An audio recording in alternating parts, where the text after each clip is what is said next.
Motaibi Nourdine, vous êtes président de l'Ordre national des pharmaciens. Bonsoir. Bonsoir. Aujourd'hui, comment vous évaluez-vous en tant qu'Ordre des pharmaciens la situation justement de la disponibilité des médicaments sur le plan national? Oui, merci pour la question. En tant qu'Ordre national des pharmaciens, nous l'évaluons de la façon suivante. Il faut bien définir d'abord la pénurie. La pénurie, on peut la classer en 3 étapes. Il y a ce qu'on appelle une tension d'approvisionnement. On peut appeler ça tension d'approvisionnement. On peut appeler ça médicaments d'intérêt thérapeutique majeur, c'est-à-dire qui sont tombés dans la pénurie, et ça c'est très important. Et on parle de rupture quand on fait... la création de pénurie artificielle de médicaments. Cette création de pénurie artificielle de médicaments, comme on le sait tous, qui a mis un petit peu en mal à l'aise la profession pharmaceutique et le pharmacien d'office plus particulièrement, c'est situé au niveau des distributeurs aussi, qui sont partis au principe du compte-gouttes. Le principe du compte-à-gouttes, c'est-à-dire donner le produit sous tension au compte-gouttes et puis par la suite le faire sortir en vente pack, ça a mis un petit peu mal à l'aise et ça a créé... Qui a intérêt à créer ce genre de crise? Un petit peu la pénurie au niveau national. Docteur Motaibi, qui a intérêt à créer ce genre de crise selon vous? Eh bien, comme vous savez, il y a des intérêts financiers après. Là, si on fait sortir des packs, des ventes en pack, il y a des intérêts financiers là. Moi, je suis distributeur de médicaments. Le produit est disponible. Le ministère de l'Industrie pharmaceutique a mis un mécanisme et des outils. Tous les outils nécessaires ont été mis en place. Une politique a été faite par le ministère de l'Industrie pharmaceutique pour stabiliser le marché du médicament et faire face à cette pénurie qui a vraiment impacté la santé du patient et la gestion. Vous n'avez pas répondu à ma question, docteur Motaibi. Qui a intérêt? Vous avez dit qu'il y a des intérêts financiers, certes, mais qui a intérêt à créer ce genre de crise? Personne n'a intérêt de créer ce genre de crise, mais il y a des distributeurs en produits pharmaceutiques qui ont intérêt, certains, je ne dis pas tout, nous avons pas mal de distributeurs qui sont honnêtes et qui ont joué le jeu et qui ont été toujours là présents pour le pharmacien et pour le patient algérien. Mais il y a certains distributeurs qui n'ont pas joué le jeu. Ils ont trouvé des intérêts de créer cette tension de produits et spéculer même sur le médicament.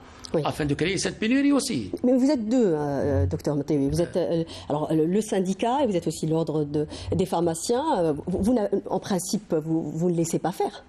Oui, justement, sur la base de ça, on a créé ce qu'on appelle le comité de coordination nationale, syndicat ordre, afin de faire face à ces dérives, à ces pratiques illégales et déloyales, et surtout à ces ventes concomitantes qu'on est en train de mettre en place.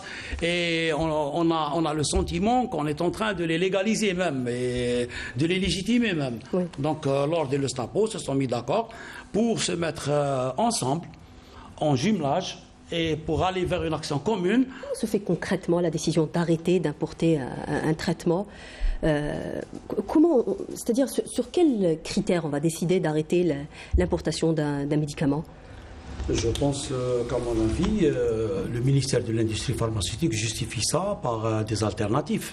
S'il arrête l'importation d'un produit pharmaceutique destiné à des traitements, surtout à des traitements thérapeutiques majeurs, surtout ça, on ne peut pas priver un malade de son traitement thérapeutique majeur, sachant bien que tout malade algérien a droit à accès à son médicament, comme je l'ai dit.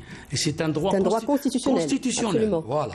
Donc moi, ce que je recommande, c'est-à-dire quand il y a un retrait d'un produit, il faut faire parvenir et associer les acteurs qui sont les cliniciens. Vous anticipez un peu, absolument. Sur ma question, j'allais vous dire, est-ce que les prescripteurs sont impliqués? Donc il faut faire impliquer les prescripteurs qui sont les cliniciens, qui sont les médecins, et leur dire et leur faire passer le message, cette classe thérapeutique va être soumise à l'arrêt de l'importation. L'alternative, ce qu'on a sur place en matière de production nationale, ce qu'on a, est-ce que ça suffit ou pas? Est-ce que c'est efficace ou pas? Est-ce que ça vous arrange ou pas? Parce que le dernier mot revient au prescripteur. Au ministère de la Santé. Et au ministère de la Santé. Qui met en place la politique de santé. Voilà. Je reviens, par contre, je veux rebondir sur quelque chose concernant les produits cancéreux. J'aurais bien aimé que la PCH intègre le plan. On l'a invité. J'aimerais bien que la PCH intègre le plan au niveau du ministère de l'Industrie pharmaceutique, la plateforme numérique, pour signaler tout produit qui tombe à chaque fois de temps à autre en rupture, et surtout les anticancéreux chez l'enfant. C'est un problème majeur de santé publique qui se pose en Algérie, dans notre pays. Ce qu'on souhaiterait, nous, en tant que CNOP, une régularisation au niveau du marché national, l'accès aux soins à tous les patients et une stabilité beaucoup plus du marché. Et éviter la délivrance de commandes volumineuses. On ne peut pas donner à un pharmacien qui peut rouler avec un stock d'un mois, un stock de 6 mois. C'est ça. C'est un problème aussi de gestion. C'est pour ça que ça impacte indirectement le problème de la disponibilité du médicament. Oui. Moi, c'est l'une des solutions que préconise le Conseil national de l'ordre, c'est qu'il faut aussi focaliser et mettre le focus sur les distributeurs qui sont sous la tutelle du ministère de l'Industrie pharmaceutique. Déjà, vous avez mis une plateforme pour une remontée d'informations hebdomadaires du stock réalisé et du stock vendu vendu. Voilà. Donc c'est déjà pas mal. C'est une avancée pas mal en matière de suivi et de traçabilité du volume déstocké et du volume commandé. La loi réprime l'importation illicite de produits pharmaceutiques. Et le mettre à disposition de patients et la mise en danger de la santé du patient, c'est de 2 à 5 ans de prison. La loi, elle est claire. Nous sommes justement dans le cadre de la création du comité d'organisation. Mais aujourd'hui, ça se vend quand même devant tout le monde. On s'y cache même pas. Oui, mais on lance un appel, justement. On est là aujourd'hui pour dénoncer aussi les pratiques déloyales, les pratiques illégales. Autant qu'ordre, il est de mon devoir de dénoncer et de réprimer ce genre de pratiques. Mais ça ne suffit pas de dénoncer ou de réprimer. Je voudrais rajouter par rapport à ce qu'a dit mon collègue Dr Belambri, c'est par rapport à ces malades qui sont atteints de pathologies lourdes, on va dire, qui subissent des traitements qui sont lourds. Je voudrais dire que le pharmacien d'officine a aussi un rôle très important. On peut l'intégrer aussi dans la gestion de ce genre de produits, les anticancéreux. Du moment qu'en Algérie, on a le système du tiers payant qui est installé, qui fonctionne très très bien.